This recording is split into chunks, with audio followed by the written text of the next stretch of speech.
Produced in 1996 by the Coen brothers, Fargo is a rated-R comedy, crime, and drama film based in Minnesota.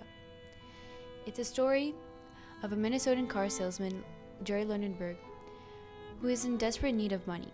He sets out a plan with two thugs, Carl and Greer, to kidnap his wife Jeannie to extort a ransom from his wealthy father-in-law Wade. But the plan turns into utter chaos. First, the two thugs kill a police officer who pulls them over because they are afraid he will find the kidnapped Jeannie in the back seat, and along with two other witnesses. The murders are investigated by a pregnant police officer named Marge, who puts clues together that lead her to Jerry. Jerry attempts to con everyone. He tells Wade that the thugs are asking for $1 million, when the plan was actually for them to split $80,000. However, Jerry loses control when Wade decides that he will make the drop, handing over $1 million to one of the criminals, Carl, who was only expecting $80,000. Wade gets shot by Carl, who then also shoots another witness. Carl keeps the money to himself and hides it in the snow. Greer shot Jeannie for being too loud, and Greer kills Carl when they get into a fight. The $1 million sum is lost, and then Jerry gets arrested. Meanwhile, Marge is the hero of the story, as she solves the whole murder by herself, being 7 months pregnant. Overall, that's 7 people dead. And for what? For a little bit of money.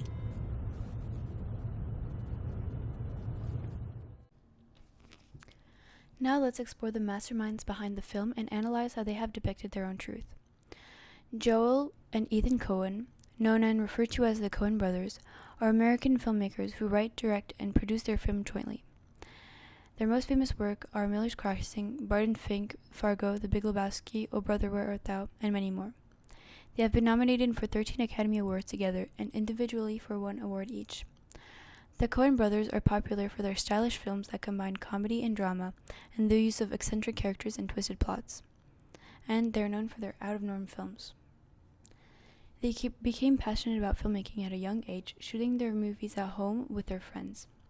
Joel Coen refined his talent at the New York University Film School, while Ethan studied literature and philosophy at Princeton University. After school, the brothers joined in New York, where they wrote screenplays for independent film producers.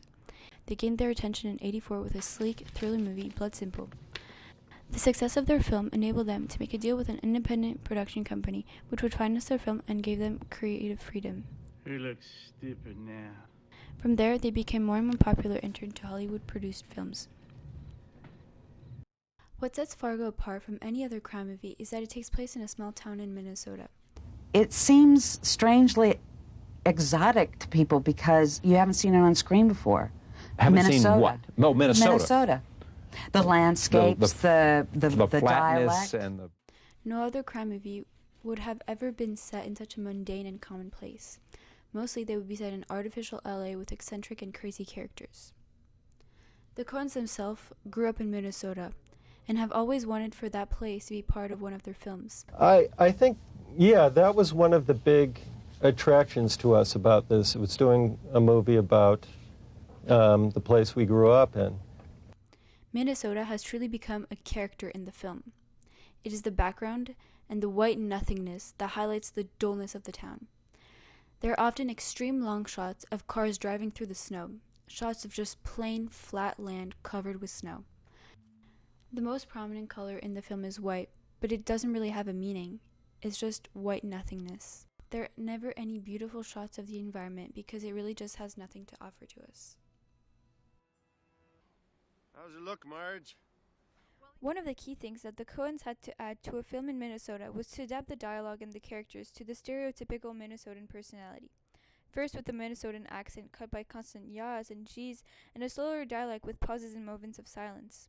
Hey, they said they were going to the Twin Cities. Oh, yeah? Yeah, is that useful to you? Oh, you betcha, yeah. Yeah. One of the most admirable facets of any Coen brother film is the tightness of the narrative, and the persecutive editing style that allows them to catch glimpses of moods through movements and stillness, silence, and its acrimony during moments of dialogue. Oh, this is a nice place. Yeah, it's a Radisson, so it's pretty good. Yeah.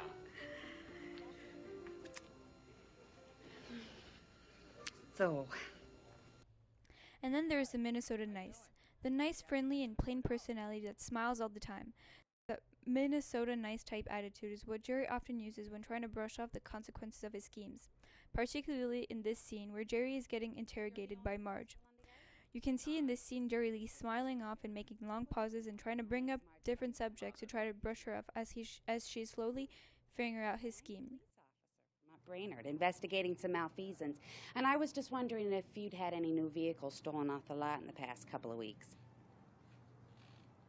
Specifically a tan color Sierra.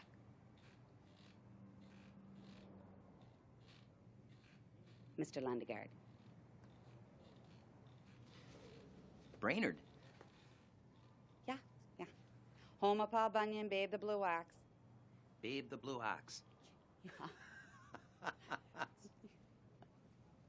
Yeah, you know, we got that big statue up there. So, yeah. This type of character serves as a protection for Jerry, who doesn't know how to face the consequences and prefers to laugh everything off. And this is truly what the Coens wanted to depict. This fake attitude that they grew up with, that people used to mask something else. What the Coens wanted to create was this realism, this relatability, to make the public feel like such crimes don't always happen in crazy and eccentric movies in big popular cities, but could eventually happen in any normal small town in America, in the real world. This is also highlighted in the characters. They are not blonde and blue-eyed, beautiful characters who seduce us as a public. They look like sweet and normal neighbors next door, while others are just plain ugly, but in the most realistic way. Rule of your little fucking gate here. Here. There's your $4, you pathetic piece of shit.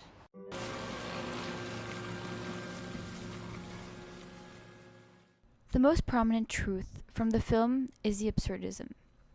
Throughout their films, the Coen have often explored absurdism, which comes from Ethan's interest, who has studied philosophy at Princeton University. The recurring themes in their films are typically loneliness, existentialism, and dilemmas of consequentialism. In Fargo, loneliness is a strong theme. And then I've been so lonely. It's okay, Mike. Which is often contrasted by Marge's happy relationship with her husband. As it is presented throughout the storyline and the stories of the character, loneliness becomes a prominent in the image, especially in this iconic shot, which is a shot from very far of Jerry walking down to his car parked in a completely deserted parking lot covered by snow. There are planters and lights strategically placed in a pattern-like manner which both Jerry's car and Jerry himself are out of sync with. The shot is so far that it emphasizes how small Jerry is to society and shows how just lonely he is trying to make his schemes work out. The way Jerry is out of sync to the geometric positions of the plant show how Jerry doesn't fit in, and he will never make it to become financially independent from his stepfather. In the end of the scene, Jerry throws a tantrum, trying to wipe the ice from his window shield. He is a man who's completely desperate, wants to fit in with the higher-ups, but he doesn't have the instincts or intellect that those people have inherited or earned over the years.